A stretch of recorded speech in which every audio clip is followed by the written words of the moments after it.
Students, मेरा नाम प्रीति और आज मैं आपके सामने लेकर आई हूँ डीओई की वर्कशीट नंबर 20 जो कि सामाजिक विज्ञान भूगोल से संबंधित है।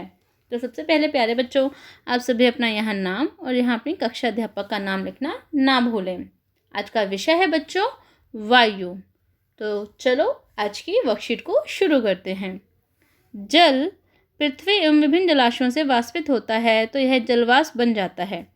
यहाँ पे बच्चों जो जल है यानी कि जल के जितने भी स्रोत हैं, झील, तालाब, नदियाँ, महासागर, जब यहाँ से जल जो वाष्पित होता है तो यह जलवाष्प बन जाता है।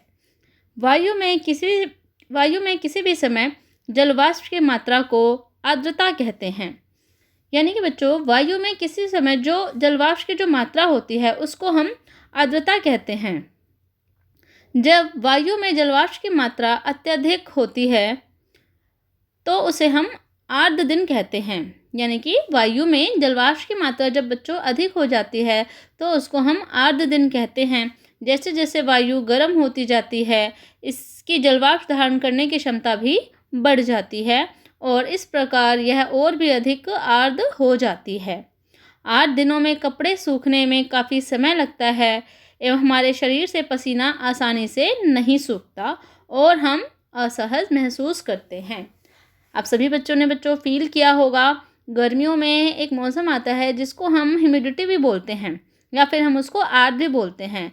जब वायु में बेटा ह्यूमिडिटी बढ़ जाती है तो उस समय क्या होता है, हमारा जो शरीर का पसीना होता है वो जल्दी नहीं सूखता और ना ही उन दिनों में कपड़े सूखते हैं और इस वजह से हम बहुत ही असहज महसूस करते हैं। इसके बाद बच्चों हम आगे चलेंगे। हम यहाँ देखेंगे वर्षण के प्रकार। यहाँ हम वर्षण के प्रकार में बच्चों 3 तरह के वर्षण के प्रकार देखेंगे। पहली है बच्चों संवहनी वर्षा, दूसरी है चक्रवाती वर्षा और तीसरी है पर्वतीय वर्षा। तो वर्षा के बच्चों 3 प्रकार हैं। कौन कौन से? संवहनी वर्षा, चक्रवाती वर्षा और पर्वतीय वर्षा। इसके बाद बच्चों हम आगे चलते हैं और देखते हैं जब जलवाष्प ऊपर उठता है तो यह ठंडा होना शुरू हो जाता है। जलवाष्प संघनित होकर ठंडा होकर जल की बूंदें बनाते हैं। बादल इन्हीं जल बूंदों का एक ही समूह होता है। जब जल की ये बूंदें इतनी भारी हो जाती हैं कि वायु में ये तैर ना सके तब ये वर्षण के रूप में नीचे आ जाती हैं। इस प्रकार से हमने देखा कि वर्षा किस प्रकार से होती है। तो सबसे पहले बच्चों जो जलवाष्प होता है ये ऊपर उठता है और ऊपर उठने के बाद यह ठंडा होना शुरू हो जाता है। जो जलवाष्प होता है बच्चों वो संघनित होकर ठंडा होकर जल की बूंदें बनाती है मोटी मोटी, और जो बादल है इन जल बूंदों का ही क्या होता है, एक समूह होता है। यानी कि जितने भी बच्चों ये बूंद होती हैं ये बादलों के रूप में ही फॉर्म होती हैं। जब जल की ये बूंदें इतनी भारी हो जाती हैं कि ये वायु में तैर नहीं पाती, इसके बाद यानी कि वो भारी होने के बाद बच्चों जब वो वहाँ पे तैर नहीं पाती तो वो नीचे गिरना शुरू हो जाती हैं और जब ये नीचे गिरती हैं तो इन्हीं को हम वर्षण के रूप में जानते हैं। इसके बाद बच्चों हम आगे देखते हैं। आकाश में उड़ते हुए जेट हवाई जहाज अपने पीछे सफ़ेद पद चिन्ह छोड़ते हैं। इनके इंजनों से निकली नमी संघनित हो जाती है। वायु के गतिमान रहने की स्थिति में यह संघनित नमी कुछ देर तक पद के रूप में हमें दिखाई देती है। यानी कि बच्चों आप सभी बच्चों ने कभी अगर नोटिस किया हो, आकाश में जो हवाई जहाज होते हैं जब उड़ते हैं तो अपने पीछे एक सफ़ेद लाइन छोड़ते हैं। इनके इंजनों से बच्चों कुछ क्या निकलती है, नमी जो होती है वो संघनित हो जाती है और वायु के गतिमान ना रहने की स्थिति में ये संघनित नमी कुछ देर तक हमें जो है कुछ चिन्ह के रूप में या पद के रूप में दिखाई देते हैं।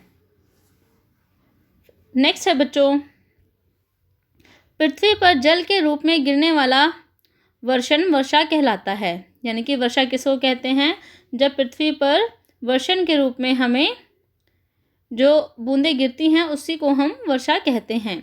ज़्यादातर जो भौम जल है वर्षा जल से ही प्राप्त होता है। पौधे जो है जल संरक्षण में मदद करते हैं। जब पहाड़ी इलाकों से पेड़ काटे जाते हैं वर्षा जल अनावृत पहाड़ों से नीचे बहता है एवं निचले इलाकों में बाढ़ का कारण बनता है।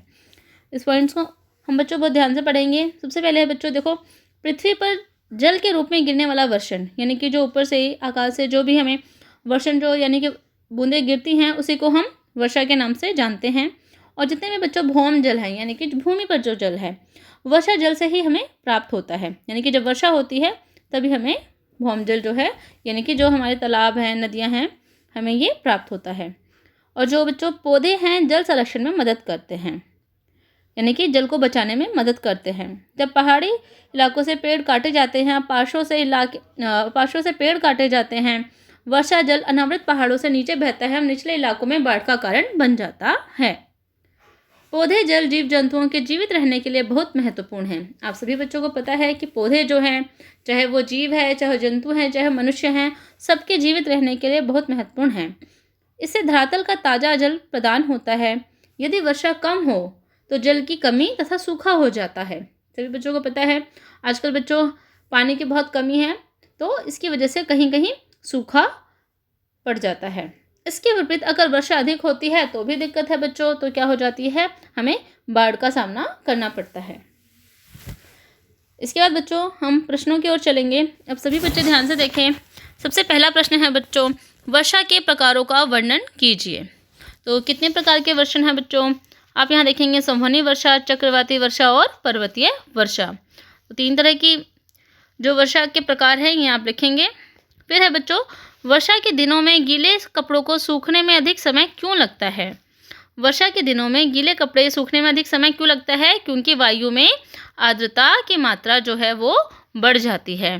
तो आप यहाँ लिख सकते हैं कि वायु में आर्द्रता की मात्रा जो है वो बढ़ जाती है, इसलिए गीले कपड़ों को सूखने में समय लगता है। फिर बच्चों तीसरा प्रश्न है, आपके अनुसार दिल्ली में किस माह में वर्षा सबसे अधिक होती है? तो बच्चों जो दिल्ली में है बच्चों, आप देखेंगे यहाँ पे जून के लास्ट और जुलाई में, यानी कि आप यहाँ पे लिख सकते हैं कि जुलाई में सबसे अधिक वर्षा दिल्ली में होती है। वर्षा के दिनों में आपके द्वारा अनुभव की गई महत्वपूर्ण घटना का वर्णन कीजिए। ये आपका चौथा प्रश्न है बच्चों। आप यहाँ पे आपको बच्चों स्वयं से लिखना है कि वर्षा के दिनों में आप क्या क्या चीज़ें अनुभव करते हैं। जैसे आप लोगों ने बच्चों देखा होगा कि वर्षा के दिनों में हर जगह पानी भर जाता है। आप देख सकते हैं कि जगह जगह आप कीचड़ भी देखने को मिल सकते हैं आपको। आप यहाँ लिख सकते हैं कि हम नदियाँ, तालाब जितने भी हैं, झील, सब पानी से लबालब भर जाते हैं। चारों ओर हमें हरियाली ही हरियाली दिखाई देती है। तो इस तरह से आप यह प्रश्न जो है अपने आप करेंगे। कुछ हिंट्स मैंने आपको दे दिए हैं। इसके बाद आप देखेंगे बच्चों, क्या आप जानते हैं वर्षण के दूसरे रूप हिम, सहिम वृष्टि तथा ओला है। यानी कि जो वर्षा का बच्चों दूसरा रूप है उसको हम हिम, सहिम वृष्टि तथा ओले के नाम से भी हम इसको देख सकते हैं। इसके बाद एक यहाँ पे देखेंगे बच्चों, हम वर्षा मापक, इसे वर्षा को मापते हैं। ठीक है बच्चों, जो वर्षा जो मापक है इसके वर्षा को मापते हैं। तो इस तरह से हमने देखा यह जो वर्कशीट है यह पूरी हो चुकी है। आशा करती हूँ आप लोगों को यह वर्कशीट पसंद आई होगी। अगर आप लोगों को यह वर्कशीट पसंद आई है तो इसको लाइक, सब्सक्राइब और कमेंट ज़रूर कीजिए।